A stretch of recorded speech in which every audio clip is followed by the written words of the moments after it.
আমার কষ্ট শুনবেন, আমার কষ্ট 32 লাখ টাকা আমি পুরেছি কাগজ কলমে, খালি হাজিরা জামিন নিতে। একটা জামিন বগুড়া কোর্ট দেয়নি ভাই, সব হাইকোর্ট থেকে জামিন নেওয়া লাগছে।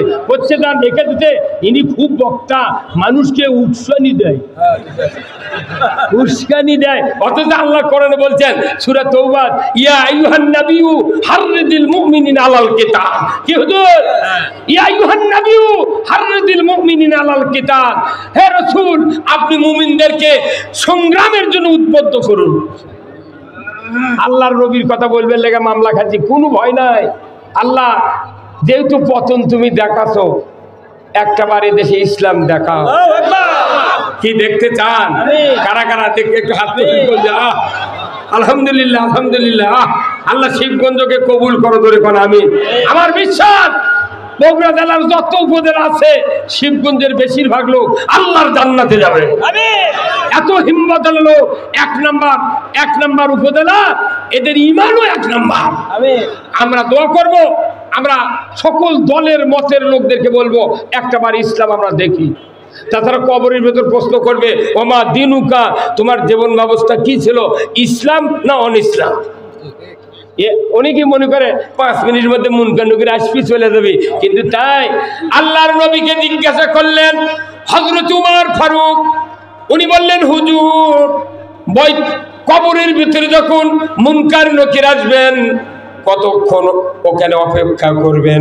আল্লাহর নবী বললেন মুনকার নকির কবরের ভেতরে থাকবে ততক্ষণ যতক্ষণ একটা সিরিয়ার উট জবহ করার পর, চামড়া খোলার পর, গোস্ত হাড্ডি আনখান করে 40টা বাড়িতে বন্টন করতে যত টাইম লাগে ততক্ষণ পর্যন্ত মুনকার নকির কবরের ভেতরে থাকবে। প্রথম প্রশ্ন হবে মান নাবিউ মান রব্বুকা, মান রব্বুকা, তোমার রবকে। এটা রাজনৈতিক প্রশ্ন। রব ছাড়া আইনদাতা, বিধানদাতা, রেজেকদাতা কেউ আছে? এই আমার মুখে দাঁত, আপনার মুখে দাঁত, এই দাঁত একবার দিছিল, সেটা ফেলে দিয়ে আবার দাঁত দিছে। যত মা বোনেরা এসেছেন, প্রত্যেকটা মা বোনের পেট থেকে যারা আমরা হচ্ছি, প্রত্যেকটা মার কাছে আমরা দাঁত পড়ার পর দৌড়ে নিয়ে গেছি, মা আমার দাঁত পড়েছে মা। তখন ওই মাও শিখে দিয়েছে, বাবা এই দাঁতটা তুই ফোকর ফেলে দেয়া, ফুটির মাছক দিয়া ক, ফুটির মাছ আমার দাঁত তুইলে তোর দাঁত আমার। আবার কোনো কোনো মাও কছে তুই ইন্দুরে খুনুর দিয়ে ক, ইন্দুর আমার দাঁত তুইলে তোর দাঁত আমার। কি কন্যা আপনি? মনে হচ্ছে সেই 7 বছরের কথা, কিন্তু এই দাঁতটা তো আল্লাহকে বলা লাগতো, এ মায়ে বলা লাগতো, বাবা এই দাঁত তুই বোতলের মধ্যে থো, বড় হয়ে গেলে তুই বার করে দেখিস। এই দাঁত কোনো আল্লাহ দিছিল তোর সুবিধার্থে, এই দাঁত ফেলে দিয়ে আবার বড় বড় কোদালে দাঁত দিছে। দেখেন না 32টা দাঁত, এই 32টা দাঁতের সামনের দুই পাটির 4টা দাঁত আছে কোদালের মতো। এরে দেখালে নারকেল কাটে, পিঠা কাটে, কলা কাটে। তার সাইডে আছে 4টা স্ক্রু ড্রাইভার, মারচুলের মতো দাঁত। এই চোখা করার কারণ কি? আমার বান্দারা গোস্ত খাবে, টান দিয়ে ছিঁড়বে, যদি চোখা না দিই, দাঁত গোস্তর মধ্যে না বসলে ফসকে আছে, ঝোল দিয়া চোখ কানা হুই। কি ব্রেন আল্লাহর রে, কথা ঠিক কিনা? তারপরে দেখবেন 4 পাটির সেন্টুন মার্কা দাঁত দিয়েছে, মারির দাঁতগুলো সেন্টুন মার্কা না, সাইডে উঁচা, মাঝখানে ডিপ, যেরকম ওই যে লেদের মিশিংয়ের এই মধ্যে দিয়ে নাট টাইট দেয় না, এই সাইড দিয়ে রান আপনি এইভাবে দিয়ে যেমনে রান সামনে দেয় কেউ, সাইডে ঢুকে দিয়েছে, খালি চাপ দিছে, ওটি মেশা খা। হ্যাঁ কথা বল না, এই দাঁত দিছে কে? এই দাঁত ইন্দুরের দাঁত নিয়ে সেটি লাগাচ্ছে। পাগল, গরুর গাড়ি চাকা তুই রেলগাড়ি লাগালে চলবি? তাহলে সেই আল্লাহ রেডি হয়ে আছে খালি ইসলাম দেওয়ার জন্য। আজকে 16 বছরে কোন রাজনৈতিক দল রাস্তার দাঁড়াবে পারেনি।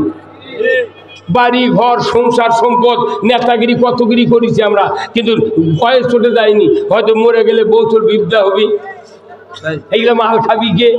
কিন্তু দেখেন না কে, ছোট্ট ছোট্ট ছাত্ররা, হারে বউ নাই, ছোল নাই, বাপ নাই, সাথে মাও নাই, কেউ নাই, এরা খালি মর মর করে যখন বাড়াচ্ছে গুলি করতে করতে পুলিশের গুলি ফুরে গেছে, তখন আসাদুজ্জামান করছে, আরে ফেলে দে রে। বলছে কয়টা ফেলে দেবো? একটা ফেলে দিলে 30 জন আছে। পরে যখন আরো চাপ দিবার কথা প্রধানমন্ত্রী, তোর কথা না আমরা একটাও গুলি করব না, আমাদের দেশের সন্তান দেখি এই দেশটা কোন দিকে যায়। তারাও একটা ব্যস্ত ছিল, কারণ এই যে প্রাচীর নাই ভাই, প্যান্ডেলের ধার দেয়, এটা মনে করেন মাটির প্রাচীর। এই প্রাচীর যখন ফাইটে পড়বার লাগে, এই গায়ের দুই বিদ্যুৎ মানুষ কয় ভাই তোরা পিঠ দিয়ে প্রাচীরে ধরে থাকতো, এত কতক্ষণ থাকতো ওরা, ওরকে খাগা মতো আছে তো, খাওয়া আছে তো। এই বাংলাদেশের পুলিশ এই 16 বছর ওই শেখ হাসিনার সরকারও পিঠ দিয়ে ধরেছিল, কতদিন থাকতো ওরা? ওরাও খেপে দেখো আমি পারবো না, পাঁচি পড়ে যায় না। আল্লাহু আকবার। যে পুলিশ বাহিনীরা যারা যারা এই দেশের সন্তানের মুখের দিক থেকে, জনগণের মনের আশার দিকে তাকিয়ে এইরকম একটা হত্যাকাণ্ড থেকে তারা বিরত হয়ে দেশটাতে সোনার সূর্য তোলার সুযোগ করে দিয়েছেন, আল্লাহ পুলিশ আর্মি বাহিনীকে আল্লাহ জান্নাতের জন্য কবুল করে না। আমরা আজকে কি সোনার সূর্য পাইছি, এতগুলো মানুষ আসা গেল নে, ওই যে দাঁড়িয়ে আছে তার 10 ভাগের 1 ভাগ খাওয়া হলি বলে গোপন তথ্যের ভিত্তিতে জিয়ে বই সহ ধরতে সক্ষম। আর এখন খালি গিজ গিজ করিচ্ছে মাথা, ওরা আবার কোথায় এত লোক আসছিল কোন দিনে? আরে বাংলাদেশে 16 লক্ষ মামলা দিছে, আমার দ্বারা 14টা মামলা দিছে। আমার ফুবা শ্বশুর, দাদা শ্বশুর, নানা শ্বশুর, জ্যাঠা শ্বশুর, ওর কেড়ে বিয়ে লাঠি যাউর বিয়ে, তারাও করছে 1 ফুট না। তাহলে 16 লক্ষ মামলা হতে দেখো, এই মামলার জন্য আরো খেপে গেছে মানুষ। কত কোন ভাই তুই কত কোন আপনি আপনার মামলা হতে খবরদার, একটা বার আমরা ইসলাম চাই, এই কথা ঠিক কিনা? আর কোন বক্তৃতা নাই, ইসলাম বাংলাদেশে কায়েম করতে চায়। ইসলাম কায়েম হলে চুরি হবে না, জানা হবে না, অন্যায় অপকর্ম হতে পারে না, পারে না, পারে না। লিল্লাহে তাকবীর।